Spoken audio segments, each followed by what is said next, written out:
안녕하십니까. 인생 후반전 연극을 합시다. 오늘 16번째 시간입니다.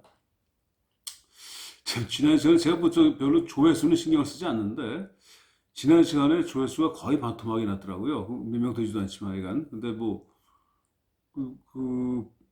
봐주시는 분들은 계속 봐주시지만, 뭔가 좀, 이건 아니다 싶었던 것이 있는 게 아닌가라고 그래서 고민을 좀 꽤 했어요. 했는데, 아마도 부부연극이라는 어떤 타이틀이 주는 어떤 부담 같은 것이 하나 있었을 것도 같고, 물론 뭐, 제 유튜브가 재미가 없어서일 수도 있겠는데, 그 뭐, 원천적으로 방법이 없는 건데, 만약에 부부연극이라는 것이 주는 타이틀이 좀 부담스럽거나, 혹은 또 흥미가 없다고 한다면, 그건 왜 그럴 거라고 생각해서 제가 등산 갈 때마다 생각을 해봤는데, 어렴풋이 생각이 되더라고요. 좀 부담스러울 것 같기도 해요. 왜냐면, 제가 이 프로그램을 시작할 때도 말씀드렸듯이, 이 누님들하고는 연극을 했지만, 연극을 하겠다고 오시는 형님들이 거의 없더라고요.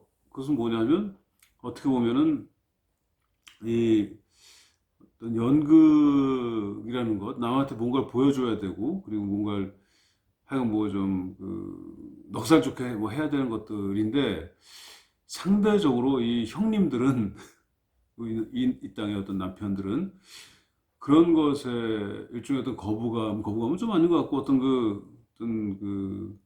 그런 것을 좀 어려워하시는 경향이 없지 않아 있을 것이고, 그것을 익히 아시는 이 유튜브를 보시는 분들께서, 우리 남편에 대해서 익히 알기 때문에, 무슨 부부연극이야 말도 안 되지라고 생각하시는 그런 경향이 없지 않아 있었을 것이다라고 생각을 해서, 제가 이제 타이틀을 바꾸겠습니다.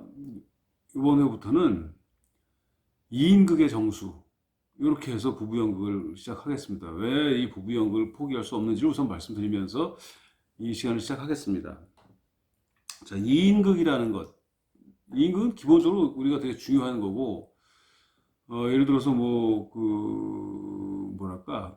즉흥극을 훈련하고 연습한다든지, 어떤 세미나를 한다든지, 아니면 그 연기 훈련을 한다든지 할 때, 대개의 경우 2인극 두 사람을 이제 불러서 앞에 세워놓고 시연을 하게 하는 경우가 많은데, 그만큼 여럿이 나오는 것을 하려면 약속이 필요하고 대본이 필요하고 하겠지만, 2인극은 사실은 상당히 좀 뭐랄까요, 즉발적이고 어떤 순발력이 있는 어떤 그 순발력을 요하는 그런 어떤 것들이기 때문에 얼마든지 할 수 있는 것이거든요. 그래서 가장 처음으로 두 사람이 연극을 하는 것을 한번 시작해 보는 것은 되게 좋겠다라고 생각해서 이제 부부 연극을 제안했던 것인데, 이제 부부라는 데 방점이 찍히다 보니까 사실 서울 종로 어디에서 이제 뭐 그래서 연극 지도를 한 적이 있었는데, 거기 가다 보면 탑골공원 있지 않습니까? 탑골공원. 그래서 종로가 동묘공원도 있고요. 근데 거기 가면 할머니들은 거의 없고 이제 할아버지들이 다 거기 나와 계세요. 이제 소일거리로 와서 바둑이나 장기를 두시다가 뭐 낮에 밥을 좀 급식을 받든지, 아니면 돈이 있으신 분들은 뭐 술 한잔 하시면서 이렇게 시간을 보내시는데, 거기는 할머니들이 안 계시고, 동사무소, 말하자면 주민센터나 이런 데서 하는 프로그램에는 또 할아버지들이 별로 안 계시고, 물론 뭐 계시는 경우도 있습니다. 이 과목에 따라서는. 그런 어떤 경향을 좀 보게 돼요. 그래서 이제 어차피 우리가 서양 사람들이 아닌 이상, 그 대한민국은 즉 이 고구려의 후손, 조선의 후손인 대한민국 사람들은 부부간에 내외하는 것이 가장 기본적인 정서라는 것을 인정하고, 그리고 함께 물론 손잡고 다니시는 분들도 많이 있습니다. 등산 가다 보면은 한 50대, 60대 되신 분들이 부부간에 손을 잡고 등산을 많이 하세요. 좀 부럽죠. 저희는 이제 같이 등산을 가도, 물론 뭐 우리 와이프가 무릎이 좀 안 좋아서 뒤쳐져서 오고 좀 앞장서서 가기 때문에 그렇기도 하지만, 손을 잡아본 적이 한 번도 없거든요. 그런 분들도 계시긴 한데, 그렇지 않은 분들이 더 많을 거라고 생각해서, 제가 부부는 이럴 것이다라고 생각했던 모든 전제를 다 허물어뜨리고, 2인극의 정수, 부부연극, 이렇게 시작을 하겠습니다. 자, 우선, 연극을 하려면은, 근데 2인극이 왜 중요한지는 대충 얼기설기 말씀드린 것 같고요.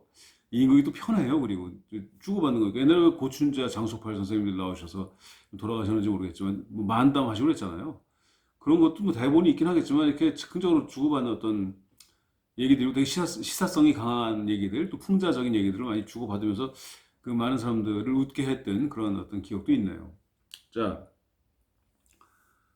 모든 연극이 그 연극이 연극의 틀 너울을 쓰려면 기본적으로 저는 그 대본이 있어야 된다고 생각을 합니다. 대본이 있어야 되는데 그 대본을 쓰는 작업부터 오늘 슬슬 시작을 좀 해보죠. 아직 오늘은 컴퓨터를 갖고 오지 않았는데 어, 대본을 쓰기 위한 기본적인 전제 조건들을 몇 가지 말씀드리겠습니다. 우리 뭐 부부도 좋고 이제는 자매도 좋고 친구 사이도 좋고 다 좋습니다. 근데 두 사람의 연극을 얘기하는 겁니다. 이제 어, 이 대본이 쓰여지는 어떤 궁극적인 어떤 동기들이 있습니다. 예를 들면 기성 연극이나 뭐 영화는 잘 모르니까 연극의 경우 이 연극을 하면 돈을 벌 수 있겠다. 혹은 이 연극은 이 시대에 정말로 한 번쯤 짚고 넘어가야 될 문제를 타치하는 것이다. 또는 도저히 못 참겠다. 나 이렇게 연극을 이렇게 써야 되겠다. 해야 되겠다. 뭐 이런 경우들이 있을 텐데 이 연극으로 돈을 벌어야겠다라고 생각해서 연극을 올리시는 분들에 대해서는 제가 잘 모르겠습니다. 왜냐하면 연극으로 돈을 번 적이 별로 없어가지고 그건 이제 재밌는 연극을 만들겠다는 말씀을 하시는 분들이시겠죠. 이제 그건 이제 차치하고 그건 뭐 프로 연극 하시는 분들이 하시면 될 문제고 이 시대에 이 얘기를 꼭 해야 되는 연극이다라는 것은 어떤 그 문제의식을 담은 연극이 될 텐데 예를 들면은 요즘 같은 경우 뭐 부동산 문제 이런 걸 연구를 하기는 그렇고요. 예를 들어서 그 아이들에 대한 그 부모인 혹은 그의 부모인 어떤 이분들의 어떤 난폭성, 폭력성 이게 참 문제다라고 생각하신다면 그것을 연극으로 만들 수 있겠죠. 그러면 제일 먼저 고민하는 게 뭐냐면 이 아이들을 때리거나 심지어 죽이기까지 하는 그런 어떤 그 현상에 대해서 이제 고민을 좀 할 텐데, 누구 죄냐? 뭐가 문제인 거냐라고 얘기할 때, 어떤 분들은 그 부모 애비애미가 잘못한 거다. 또 어떤 분들은, 그 사회의 문제다. 아이들을 잘 보살펴줬으면 되지 않겠느냐. 또 심지어 어떤 분들은, 그 돈을 못 벌어서 그런 거니까, 그것도 역시 또 부모의 문제고, 또 거기서 얘기가 좀 더 나가면, 그 애들이 팔자가 사나워서 그런 걸 어떡하란 말이냐. 뭐 이렇게 말씀하시는 분들도 계실 거예요. 근데 뭐, 기본적으로 그것이 어떻게 됐든 간에, 그, 문제는 뭐냐면, 가장 중요한 문제는 아이를 죽거나 다치게 한 그 부모들이 연극에 출연을 해야 되잖아요. 해야 되는데, 그러면 출연을 했을 때, 이 사람은 왜 출연을 했고, 이 사람은 왜 출연을 했는지가 분명 명확해야 됩니다. 그래서, 예를 들어서 어떤 남자가 저희 부인과 사별을 하고, 그 새로운 여자와 결혼을 했는데, 그 새로운 여자가 이 남자의 아이들을 많이 때려서 뭐 죽게 했다고 치죠. 참 슬픈 얘기지만. 그랬을 때 이것을 풀어가는 방식이 그 저번에 제주도에 뭐 누군가 그분 이름을 까먹었는데 하여튼 뭐 잔혹하게 남편도 죽이고 어떻게 해가지고 그 애도 죽이고 해서 뭐 지금 재판 중인 분 계시잖아요. 그런 식의 어떤 온 사회가 그 여자가 나쁜 여자라고 이제 얘기를 했단 말이죠. 그 여자가 나쁜 여자라고 얘기했을 때 연극을 만드는 사람이 고민해야 될 부분은 그 여자가 나쁜 사람이에요. 그러면 그 남자는 덜 나쁜 사람이겠죠. 그럼 얘기 끝난 거예요. 갈등이 존재하지 않습니다. 근데 그 여자는 나쁜 사람인데 그 여자에게도 뭐 이런 말할 구석이 있었겠지. 이 남자는 나쁘지 않은 사람이지만 이 남자에게도 뭔가 잘못한 점이 있을 거야 라고 해서 뭔가 대등하진 않더라도 어떤 둘의 어떤 그 윤리적인 또 어떤 그 체험적인 삶 속에서 어떤 이 둘의 어떤 모습이 갈등을 일으키지 않으면 그 연극적 어떤 그림들이 성립하지 않습니다. 뭐 연극이 아니죠. 예를 들어서 뭐 어떤 여자가 이름이 뭐였나 뭐 하여튼 그 양반이 계속 재판만 받고 재판에서 뭐 그 검사 논고를 읽고 막 변호도 못했을 거야. 그리고 막 온 국민이 이렇게 막 이 여자가 나쁘다는 동의하고 있는 상황에서는 그건 연극적인 게 아니고 그것은 매우 그 뭐랄까요? 어떤 그 시사적인 것이고 그래서 국민들의 어떤 그 공분을 자낸 어떤 일인 거죠. 그걸 끝나는 거예요. 근데 그것이 아니고, 근데 어떤 여자가 그 어떤 아이를 죽게 했다라는 이 상황을 변호하는 게 아니라 그 여자가 그 아이를 죽게 한 이면에는 무엇이 있었을까라는 것을 한번 상상해 보는 거예요.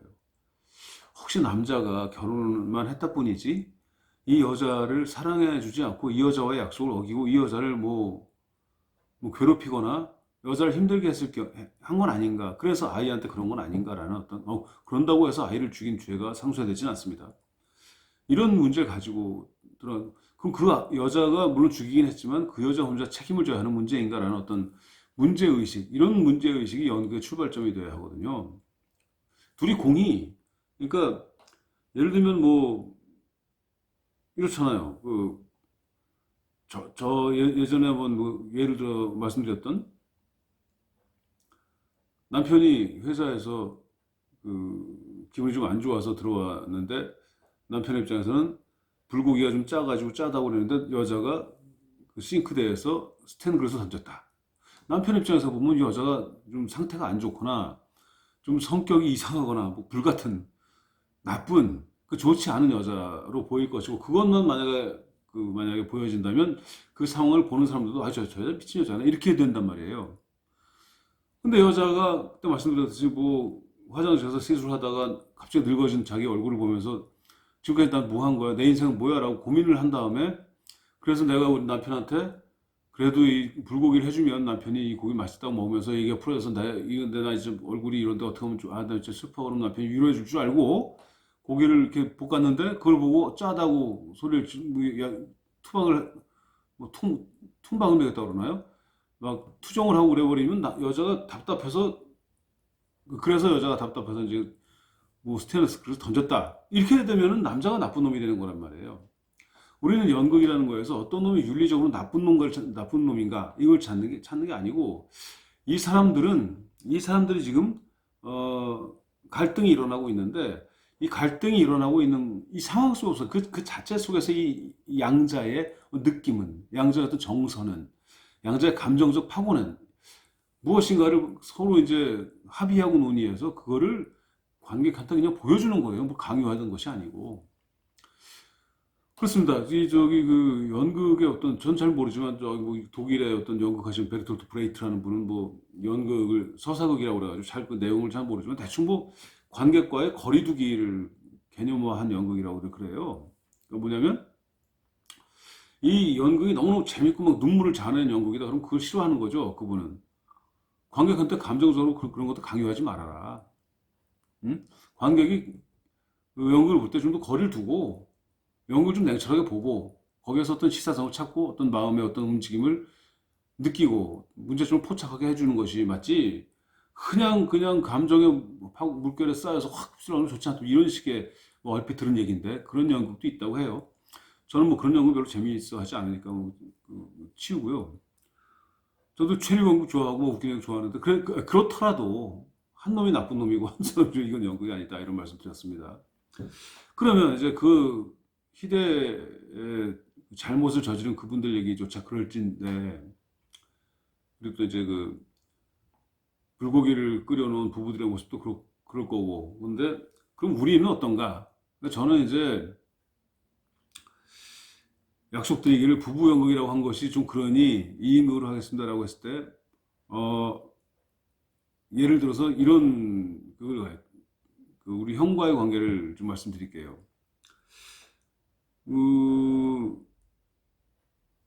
그런 일이 있습니다. 우리 형이 저는 우리 집이 이제 뭔가 좀 기독교 집안이에요. 그래서 그게 되게 전 부담스럽고 싫었거든요. 어렸을 때. 지금은 뭐 기독교 가톨릭인데 하여튼 뭐 그래서 기독교 집안인데 그리고 어렸을 때부터 형이 우선이에요. 형이. 그래서 저는 뭐 뭐 완전히 개털이고 뭐 이런 상황이 되는 건데 그게 싫은 거예요. 예를 들어서 뭐 공부도 잘하지 못했지만 제가 100점을 맞으면 그런 것보다 하고 우리 형이 100점을 맞으면 와 우리 큰아들이 이렇게 잘했다 뭐 이렇게 얘기해 주는 걸 뭐 누차 봐왔기 때문에 그게 너무너무 싫은 상황. 뭐 얼마 전까 지금 이제 60이 넘었으니까 좀 해결돼서 이제 형님이라고 그러고 그 앞에서 말씀도 높이고 뭐 우리 형마다 나우가 없다는 걸 절감하고 있는 상황인데 그 전까지는 한 3, 40대까지는 그랬단 말이죠. 그래서 근데 어떤 상황이었냐면 제사를 지내는데 그 저는 이제 서울에서 형 시골까지 차를 몰고 가가지고 힘들게 가서 우리 식구들까지 가가지고 앉아 있는데 형이 어디 술 먹고 안 들어오고 있는 거예요. 형이 안 오니까 밥을 먹지 말라는 거예요. 저녁을 배고파 죽겠는데. 그러면 거기서 제가 할 얘기는 여태까지도 나를 계속 뭐 차남이랍시고 맨날 뒷다리 취급이나 하고 맨날 형 그러면서 살아오더니 지금까지 이게 뭐냐라고 제가 얘기를 하면 좋은데 그런 문제 제기를 하는 게 아니라 어떻게 얘기를 했냐면 이건 무슨 예수 믿는 집구석에서 제사가 무슨 대단한 거라고 이 시식을 상을 뒤집어 엎고 나와버린 거예요 제가. 근데 그 예수 믿는 집구석에서 무슨 제사냐고 하는 것은 제 본심도 아니고 집에서 예수 믿는 걸 좋아하지도 않는 말이에요 제가. 근데 식구들 중에서 어느 정도는 저 자식 무슨 얘기하는지 알기도 하는 분이 계시겠지만 나머지는 네가 언제부터 예수를 믿었다고 자식아 제사 뭐 어쩌고 이렇게 얘기가 나오겠죠 또. 그러니까 이건 본질과는 상관없는 싸움이 되어버리는 거란 말이죠. 감정적으로. 근데 이게 연극이 되려면 내가 예수를 믿는 납치고 제사를 지내는 것이 이 가다키나 해라고 얘기하는 것을 잘 연기를 해야 되겠죠. 어? 예를 들면 그 말을 하기까지 이 과정도 딱 있어야 될 것이고 뭐 예를 들면 뭐 도착을 했는데 형이 안 왔으니까 뭐 밥을 좀 먹지 말자 좀 늦게 먹자 알았어요. 근데 1시간 지나도 안 오고 그 시간을 잘 포착해가지고 그림을 만들어야 되겠죠. 그때 이제 저와 그리고 뭐 형은 없지만 형을 대신하는 뭐 그때는 누구였냐면 이제 우리 매형이었어요. 이게 둘이 이게 긴장 관계가 이제 무대 위에서 나오겠죠. 그런 거죠. 예를 들면 그리고 터지는 게 나는 어렸을 때부터 차남 대접을 받았어요가 아니라 이게 무슨 예수 믿는 집에서 이렇게 터져야 터지는 어떤 그런 그림. 뭐 살짝 재밌을 거란 말이죠. 그런 식으로 이제 찾아가 보는 거예요. 대본을 만드는 게. 보자고요. 그래서 우리 형과의 관계는 그랬고 저 이제 우리 집사람하고 이제 생각이 나는 부분이 뭐냐면 어 이제 옛날에 연애할 때 이제 그런 생각이 나요. 연애할 때 주문진 아시죠? 주문진에 가면은 거기 지금은 문어를 배 타고 나가서 막 잡잖아요. 근데 저희가 그 연애를 할 때는 그러니까 그때 20대 중반쯤 됐겠죠? 중후반? 중반쯤 됐겠는데 지금부터 한 35, 6년 전이네요. 그때는 주문진 방파제에서 큰 그 장대 끝에다 이렇게 새 가닥으로 꼬부라진 이 갈고리를 달아서 문어를 건졌어요. 이렇게 방파제에서. 그 문어를 건져가지고 그 방파제에 요만한 그 리어카를 끌고 거기다 연탄 불로 물을 끓여가지고 그냥 바로 거기다 넣어요 아줌마가. 그거를 넣어서 하나 넣어가지고 소주랑 이렇게 팔면 우리가 이제 소주장 찍어서 먹었단 말이죠 그때. 문어도 흔했어요 그때. 잘 모르죠. 그랬거든 기억이. 근데 문어를 먹고서는 이 술도 한잔 하면서 너무너무 좋아가지고 흥에 겨워서 뭐 춤도 막 추고 이랬던 기억이 나는데 그때를 정확히 대사를 기억하지 못하겠죠. 정확히 대사를 기억하지 못하겠지만 이 문어를 잡고 소주를 한 잔 기울이는 이 내용에서 그런 어떤 그림에서 우리 와이프가 할 법한 말과 제가 할 법한 말을 서로 내뱉어 보는 거예요. 이 대사를. 그죠? 처음에 예를 들면은 아줌마 문어를 판다고 써놓으셨는데 문어가 어디 있어요? 라고 물어보겠죠. 그러면 이제 아줌마가 문어 걱정하지 마요. 그거 지금 드실 거예요? 이렇게 하실 거고 먹으려고 그러죠. 먹으려고 그러는데 문어가 있어야죠. 아니, 잡아서 할 거예요. 아, 어디서 금방 잡아요. 그래서, 그런 다음에 제가 그 와이프한테, 그때는, 죄송합니다. 그때 너라고 불렀으니까. 너 저기 문어 먹을 줄 알아? 그러니까 뭐잘 먹는다고 그러겠죠. 뭐 그때 뭐 저기, 그, 살짝 좀 다소곳하게 있었을 텐데, 먹을 줄 안다고 할 것이고, 그럼 좀 문어를 하나 주세요. 딱 그런단 말이죠. 근데 결정적으로, 저는 그때 돈이 하나도 없었어요. 결정적으로. 돈이 하나도 없었고, 대개의 경우 둘이물 움직이면 마누라가 돈을, 젊었을 때 우리 와이프가 돈을 다 내고, 하도 정말 그 얘기하기 건데, 그랬거든요. 그래서, 근데 이제, 마치 내가 사는 것처럼, 아주 문어 아무거나 잡아서 하나 삶아서 주세요. 아마 일행도 있었을 거예요. 이거 내가 낼 거야. 딱 이렇게 얘기하죠. 얘기할 때 이제 우리 마누라는 옆에서 웃었겠죠. 배시하고. 여기까지. 그런 다음에 문어 잡은 거 다치고. 그래서 가장 중요한 거는 지금까지 잊고 지냈던 어떤 우리 집사람의 억울함. 그죠? 돈을 자기가 다 냈는데 생생은 제가 다 내고 지금까지도 예를 들면 어디 속옷 가게를 가면 남편 속옷부터 먼저 고르는데 나는 뭐 하나 해주지 않는 뭐 이런 지금까지도 그걸 당연한 걸로 알고 사는 거예요. 그렇진 않습니다. 이제 좀 반성을 했습니다만 그런 것들 그래서 그때 되게 억울했을 텐데 그걸 한번 따져보는 거죠. 그 말을 한번 집어넣어요. 우리 집사람이 할 법한 말. 그 아니 당신 오빠는 이렇게 맨날 그 돈도 하나도 안 내고 자기가 다 생산내고 말이야. 난 어렵게 아르바이트해서 모은 돈을 이렇게 쓰고 있는데 미안하지도 않아? 이렇게 얘기를 해야 되는데 그렇게 얘기 안 하고 아니 뭐게 술 많이 먹어? 막 이랬을 거란 말이에요. 술 먹는 게 싫은 것보다도. 그럼 이제 제가 아 이거 술 먹는 건 난리야.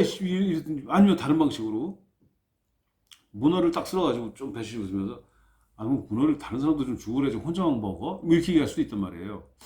자 그럴 때까지 어떤 과정 그럴 때까지 어떤 이 우리 그때 지금 와이프의 그때 모습 그 표정 그 감정 그걸 포착해내는 거죠. 자 저는 이 대본을 쓰기 전에 제일 중요한 건 뭐냐면 뭐 A라는 사람과 B라는 사람이 나오면 A라는 사람이 어떤 사람인지에 대한 어떤 그 인물 어떤 그 덩어리 이 사람이 이렇게까지 살아온 사람이다라는 것과 B가 이렇게 살았다 이 두 사람이 만나는 거란 말이에요. 근데 우리 와이프하고 저는 따로 연구할 거 없이 잘 알잖아요. 그래서 분명히 쓸 수 있습니다. 제가 아줌마 문어 이거 얼마예요? 뭐 5천 원입니다. 그때 지금 그때는 비싸지 않았습니다. 5천 원, 3천 원 뭐 있을 거예요. 5천 원입니다. 5천 원. 5천 원. 5천 원. 뭐 5천 원 있어? 했겠죠? 그럼 우리 와이프가 딴 사람들 거 있어. 뭐 이렇게 했겠죠. 있어. 그럼 옆에 그 와이프의 후배도 아마 갔을 거예요. 그 후배가 언니 내가 좀 도와줄게 이렇게 얘기하겠죠. 그럼 저는 그때 기본적으로 여자들 둘이 문어값을 내는 게 그래도 사람들이 좀 창피하고 그랬을 테니까 아 그럼 뭐 우리 저그 마누 그저 얘가 우리 동생 낸다는 우리 마누라 낸다는데 뭔 난리야 우리 마누라 실망을 거론할 수 없으니까 야 이거 영숙이가 낸다는데 왜 난리야 내 영숙이가 내 이렇게 했단 말이죠. 그러면 우리 그 와이프가 내가 낼게 이렇게 넘어갔어요. 넘어갔고 그래서 문을 잡고 이제 문을 잡아서 저를 삶았어요. 그래서 제가 이제 뭐 아무 생각 없으니까 탁 먹고 좋다고 하잖아요. 뭐 그러면서 탁 쓸어서 칵 집어넣고 마누라가 와이프 영숙이가 우리 마누라 가명 아니 오빠는 쓸어서 좀 우리 누구 영희 동생 가명 좀 주고 그래야지 혼자 먹어 이렇게 얘기하겠죠? 그럼 써서 먹어. 그래서 좀 잘 좀 쓸어줘. 지금 내가 무슨 식당 뭐 그거야? 그거 대충 먹으면 되지. 왜 기분 나쁘게 그래? 자 한잔 하고 뭐 이렇게 하다가 아줌마가 이제 와서 돈을 달라고 그럴 거 아니에요. 아니요 그 전에 아줌마 저 해삼도 좀 더 주세요. 해삼 좋아. 해삼 얼마요? 2천 원? 있지 뭐 주세요. 이렇게 한단 말이죠. 근데 그때 옆에 있던 우리 와이프 후배인 후배가 와요. 오빠 그건 내가 낼게요. 라고 했단 말이에요. 그래서 이제 분위기가 좀 쌓여요. 오빠 그건 내가 낼게요. 언니가 다 내. 딱 이렇게 얘기가 됐어. 그러면 이제 저는 어떡할까요? 저기, 그것도, 영수가 돼. 너무나, 살짝 좀, 그, 얼굴이 좀 그렇게 되겠죠? 좀 분위기 좀 파악이 되겠죠? 가만히 보니까, 따지겠죠. 가만히 보니까, 오빠 너무하네. 언제 다 내고 그러는데 계속 뭐니, 뭐 시종처럼 그래요. 그러지 말아야지. 라고 얘기해요. 제가, 남자는 그러잖아요. 막 몰리면은, 괜히 화내. 아씨, 네가 뭔데 지랄이야? 뭐 이렇게 얘기가 나가겠죠? 근데 그때, 우리 와이프가 고함을 칩니다, 이제. 시끄러! 하고 뛰어왔어요. 자, 여기까지. 요거 아주 작은 건데, 요걸 한번 대본을 만들어 볼 거예요, 제가. 만들어 볼 건데, 만들어서 그 다음번에 이제 그대로 한번 이번엔 러프하게 이제 이렇게 한 거고, 이렇게 해서 이제 지문까지 써가지고 가능하면 한번 만들어서 여러분과 이제 한번 같이 나눠볼 건데, 문제의식은 그거예요. 저에서 나쁜 사람이긴 하지만, 음, 할 말이 있죠. 그러니까, 참, 너무 창피해서 내가 말을 이렇게 뭐 거꾸로 했어 라는 어떤 입장, 좀 누가 봐도 한심한 인간인 것이 드러나기 때문에 좀 나쁜 놈만은 아닌 그런 게 있고, 우리 영숙이는 기본적으로 되게 뭐 가녀리고 뭐 정말 옆을 정부 순종하는 사람 같긴 하지만 그래도 아주 화를 내고 나가는 어떤 그런 모습이 있고, 옆에서 그 후배는 아주 냉정하고 합리적인 어떤 판단을 해주는 사람이고, 근데 여기서 이제 후배는 빼야죠. 어떤 상황을 가지고 좀 더 내밀하게 두 사람의 얘기로 이제 대본을 만들어 볼 건데, 다음 번부터는 아마 그 대본을 만들려고 강요는 하지 않겠습니다. 저희가 이제 이렇게까지 말씀드린 이것이 어떻게 대본화 되는지를 보여드릴 건데, 그건 뭐 둘이 안 하셔도 되고 혼자 하셔도 되니까 대본화 작업을 한번 해보시는 거예요. 어떤 추억들을 가지고 재미있는 추억이 더 좋습니다. 슬픈 추억 얘기하면 뭐합니까? 그래서 다음 시간에는 제가 여기다 랩탑을 놓든지 아니면 가져와서 읽으면서 여러분들과 수업을 진행하도록 하겠습니다. 지금까지 보셔서 감사합니다. 다음 시간에 뵙겠습니다. 안녕히 계십시오.